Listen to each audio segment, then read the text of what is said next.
Salut les jeunes, j'espère que vous allez bien et surtout que vous pétez la forme, parce que moi je pète la forme.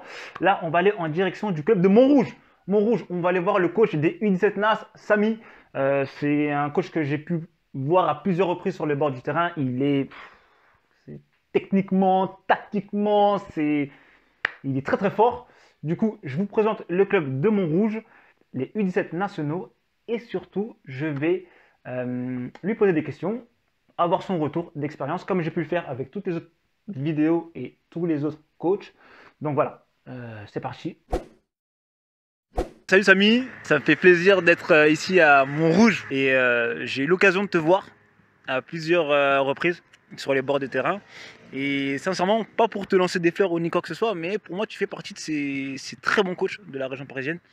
Je trouve que tu as une vision du jeu et tu es tellement minutieux sur certains détails. Et c'est très rare. J'ai quasiment jamais vu ça tactiquement. Et du coup, je me suis dit absolument, il fallait que je fasse une interview avec toi. Donc, merci de m'accueillir dans ton club. Bienvenue à toi. Ça fait du coup 8 ans que je suis à Montrouge maintenant. Un club plutôt bien structuré. Moi, j'ai la chance depuis une quinzaine d'années d'être éducateur, de faire ça à temps plein. Donc effectivement, ça me donne beaucoup de temps pour regarder des matchs. Comme je te disais un peu, c'est vrai qu'on se croise beaucoup sur les terrains parce que chaque fois que je suis quelque part, je me retourne, je te vois avec ta caméra. Mais au moins, ça montre que tu es actif. J'ai la chance de pouvoir regarder beaucoup de matchs, analyser beaucoup de choses. J'ai pris beaucoup le temps de construire mon approche d'un point de vue technique, tactique.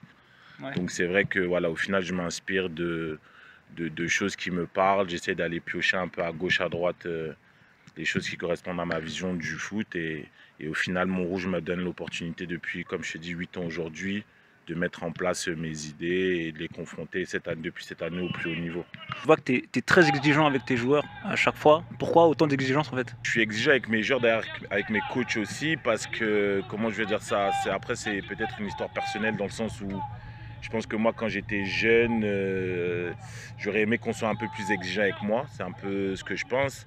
Et souvent, pour avoir des transformations marquantes chez les jeunes, il faut être exigeant. Effectivement, il faut leur expliquer. Pour moi, coacher, c'est un peu ça, c'est accompagner. Et l'exigence permet souvent qu'on ait les résultats qu'on attend en termes d'accompagnement et de progression chez les garçons. Ouais, j'ai pu voir, tu as un super groupe d'éducateurs avec toi. Au niveau des catégories, c'est quoi le niveau? On est à un bon niveau régional. Donc là, cette année, on fait une bonne saison. Donc moi, j'ai pris la responsabilité de la formation du club. Donc des U15 au U18. Donc il se trouve que là, on est en R2 en U14, en U18 et en R3 en U16. Donc sur ces trois catégories, on joue la montée au plus haut niveau régional, notamment du moins en 14 et en 18. En 16, on essaie d'aller en régional 2. Donc on reste quand même un club qui permet à ces jeunes de se confronter au plus haut niveau. Et après, on a les nationaux où depuis effectivement, on va dire 5 années au moins, on joue en général le haut de tableau. Donc c'est une vitrine à ce niveau-là. Mais c'est aussi une expertise qu'on a développée depuis un certain nombre de saisons. Est-ce que pour toi, Montrouge, c'est un des clubs phares de la région parisienne? Je ne me pose pas trop la question dans ce sens-là.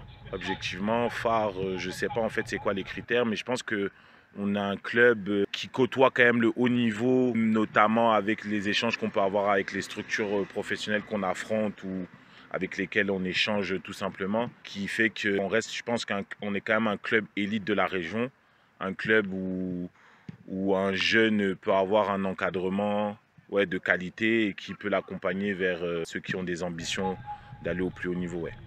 Est-ce que à Montrouge, vous avez des partenariats avec des clubs professionnels? Ça se passe comment ici? Ouais. Nous, on est en partenariat. Je pense que là, c'est la 4e année avec le FC Lorient, qui est un club où on arrive à se retrouver au niveau des idées déjà de jeu.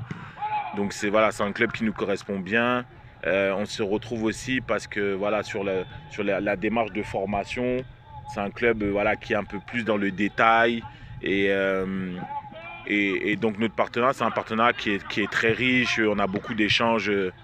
On va en observation là-bas. Ils viennent chez nous. Ils interviennent sur nos réunions techniques. Donc c'est un partenariat qui est de qualité. Nos bons jeunes, on leur signale. Donc on a un partenariat qui n'est pas un partenariat fictif et Et c'est bien pour le développement de nos éducateurs et même pour nos joueurs. En général, on va pas prendre forcément cette saison. En moyenne, vous faites signer combien de joueurs par an? Bon, en fait, ça dépend si on prend sur une équipe ou en totalité. Mais si on prend en totalité, on peut être à une dizaine de signatures par saison, toutes équipes confondues. On a des jeunes qui signent en U13, en U14, en U15, en U16. Après, souvent en U17. Souvent, sur les dernières saisons, ça arrivait qu'il y ait 7, 8, 9 joueurs de l'effectif juste U17 qui signent en centre de formation. Donc sur les signatures, ouais, il y en a quelques-uns. Après, il y a des signatures où, voilà, pareil, voilà, les garçons, même certains sont déjà revenus en club amateur. Et après, il y en a plusieurs qui finissent en équipe de France aussi, en club pro, il y a un peu de tout. Mais quand on est en Ile-de-France, qu'il y ait des jeunes qui signent en centre de formation, aujourd'hui, comment je veux dire ça, c'est quelque chose d'un peu naturel. Ouais. Voilà. Après, peut-être je dis ça parce que nous, à Montrouge, c'est un peu une habitude. Mais aujourd'hui, qu'un jeune signe, dans tous les clubs quasiment qui travaillent correctement, il y a des jeunes qui signent en centre de formation. C'est plutôt normal. Maintenant, le challenge, c'est de se dire, est-ce que nous, on accompagne suffisamment bien ces jeunes pour qu'à l'arrivée en centre de formation, ils aient le niveau attendu et qu'ils puissent se projeter clairement à haut niveau, parce que le but, c'est pas juste d'aller en centre de formation et de faire un aller-retour, d'aller 1 an, 2 ans et de revenir après dans son club ou dans son quartier. Donc le vrai challenge, il est plus là. C'est pas est-ce que les petits signent, c'est est-ce que les petits signent, ils réussissent, ils arrivent à être professionnels, ils arrivent à faire une carrière, est-ce qu'ils sont bien structurés, est-ce qu'ils sont bien préparés. Tu parlais d'exigence tout à l'heure, est-ce qu'on leur donne l'exigence suffisante pour qu'arriver là-bas, ils encaissent le travail en centre de formation correctement. Voilà, pour moi, le challenge, il est plus là. Ouais. Ma bataille personnelle, c'est d'expliquer aux petits jeunes qu'on peut réussir à devenir footballeur professionnel sans forcément passer par un centre de formation. Et du coup, j'aimerais savoir pour toi, faut-il forcément passer par un centre de formation pour réussir? Pour moi, je ne pense pas. Parce qu'après, nous, à court terme, on a un exemple marquant. C'est le jeune Amine Salama que j'ai eu pendant 2 ans en U19. Donc, qui a fait tout son parcours depuis U11 au club, qui a fait un essai un peu en U15, mais après, voilà, il n'a pas forcément ni été même un titulaire indiscutable à l'époque en 17 ans nationaux chez nous. Je crois qu'il a dû faire 5 ou 6 matchs. Mais malgré tout, voilà, d'ailleurs, sa première année, quand il arrive en U19, il a du mal à s'imposer en équipe A.